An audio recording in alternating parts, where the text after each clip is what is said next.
So I'm sure that the studies of studying of studying is probably driving everybody else just about as crazy as it's driving me. Might be a little bit easier for you if you're one of those people that's had some first world experience with this, first person experience rather, with these types of things. But for me, when it comes to case series and cross sectional and prospective cohort and retrospective cohort, um, these types of things are not really super intuitive. And it seems like the wording is just always really like temperamental, to say the least. Okay, so observational studies, these tend to be either descriptive or analytical in the way that they are. So a descriptive one would be something like a case report or a case series, which both are really like menial and sort of like towards the bottom of the totem pole. Like if you were to put it into a pyramid, these ones would be kind of like towards the bottom in terms of like importance, right? Whereas like a meta-analysis is all the way at the top and it has like the highest power. The last one in the descriptive would be a cross-sectional.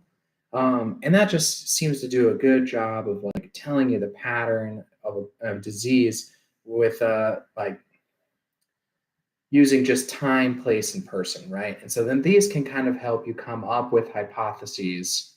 The cross-sectional studies can help you come up with hypotheses, uh, especially.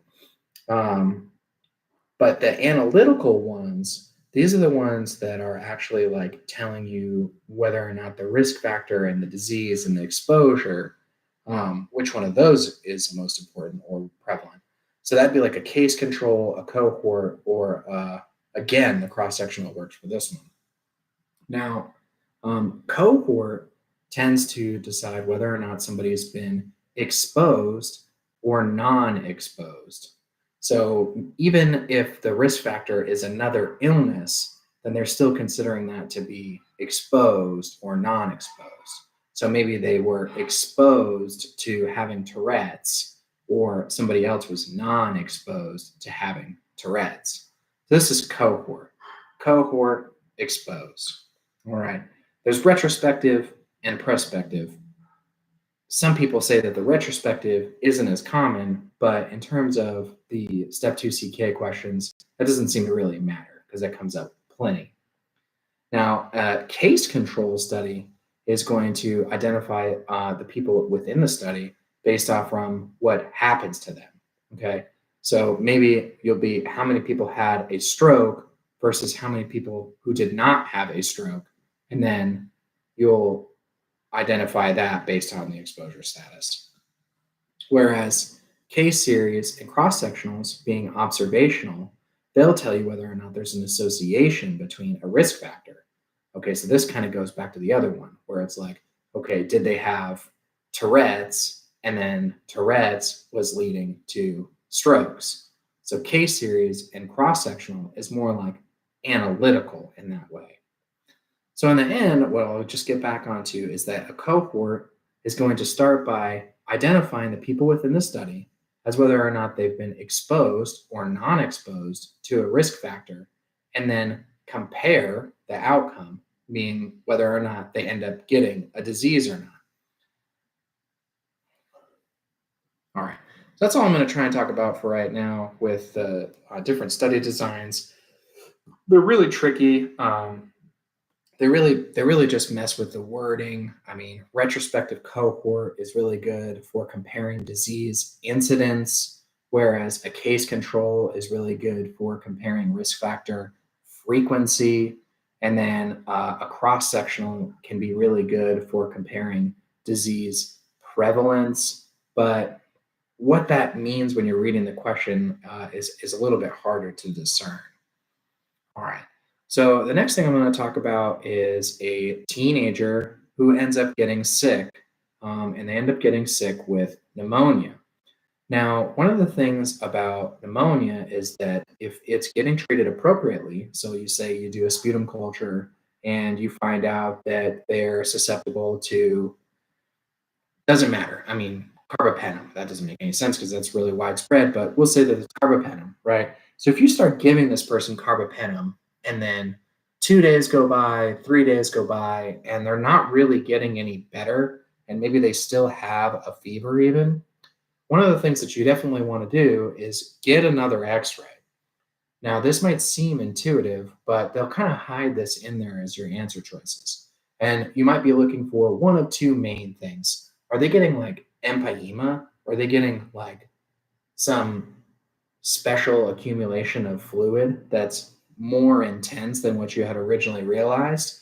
Or is this really just like the culture wasn't fantastic or the antibiotic penetration just isn't great? Who knows why? And the pneumonia is just not responding to the treatment. Because these are two very different things, right? All right, let's move on to, so ovarian torsion versus ovarian cyst. Now, ovarian torsion is, they always like to say that it's going to have absent blood flow. But the thing is, they hardly ever tell you that.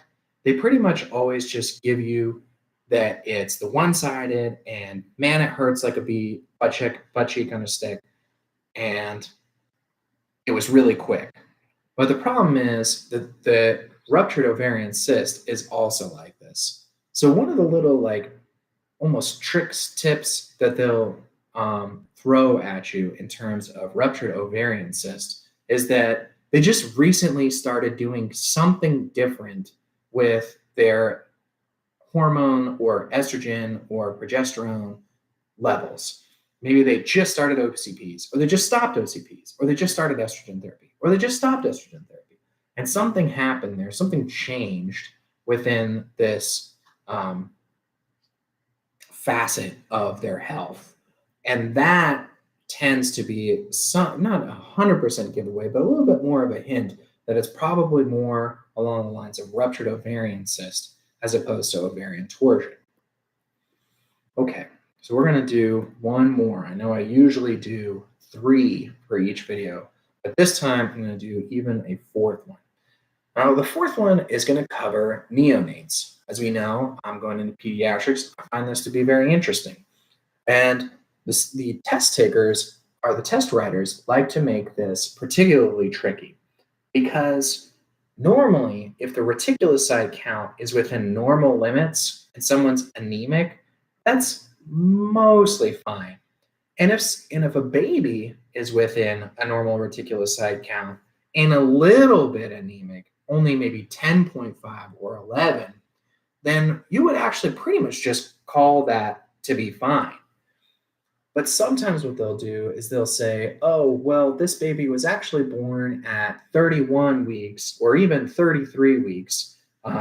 And so they were premature. And the reticulocyte count is normal, but only sort of normal, maybe 1.1. And the hemoglobin is more low than like a 10. Let's say it's a 7.6.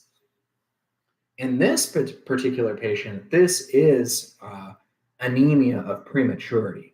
And these people end up having a low amount of erythropoietin secondary to being premature.